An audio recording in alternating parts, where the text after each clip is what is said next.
Yang juga menjadi sorotan lain adalah terpidana kasus korupsi KTP elektronik Setia Novanto resmi bebas bersyarat dari Lapas Sukamiskin Bandung sejak Sabtu kemarin. Setia Novanto dinyatakan bebas dari Lapas Sukamiskin berdasarkan surat keputusan Menteri Imigrasi dan Pemasyarakatan.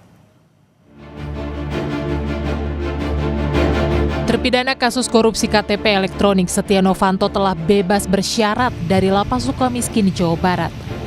Menteri Imigrasi dan Pemasyarakatan Agus Andrianto menyebut Setia Novanto seharusnya bebas pada 25 Juli lalu. Karena sudah melalui proses asesmen dan yang bersangkutan berdasarkan hasil keputusan PK itu sudah melampaui waktunya.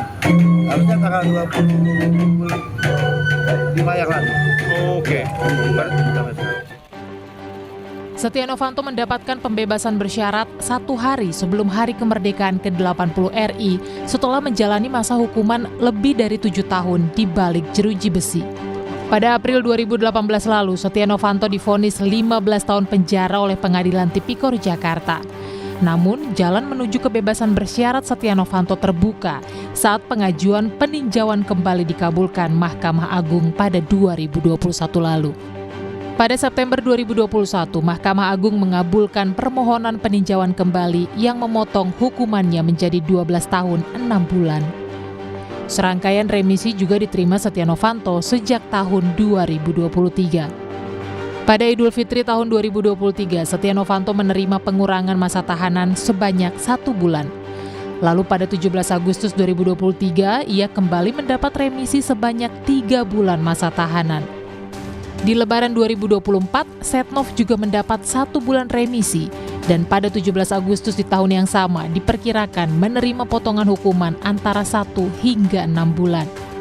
Begitu juga pada Lebaran 2025, potongan hukuman terhadap Setia Novanto berkisar 15 hari hingga 2 bulan. Puncak pemangkasan hukuman Setnov muncul pada Juni 2025.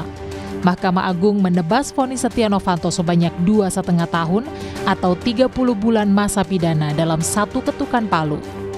Mantan penyidik KPK Praswat Nugraha menilai pembebasan bersyarat terhadap Setia Novanto sebagai kado kemerdekaan yang menyakitkan.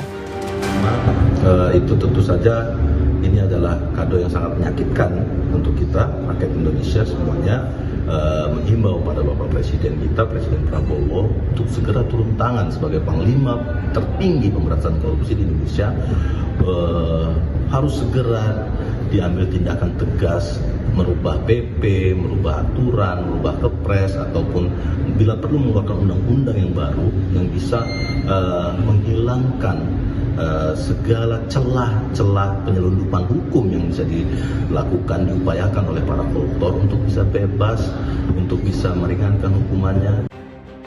Setia Novanto terseret kasus korupsi KTP elektronik. Dirinya sebut berperan mengatur besaran proyek KTP elektronik senilai 5,9 triliun rupiah. Tim Liputan Kompas TV.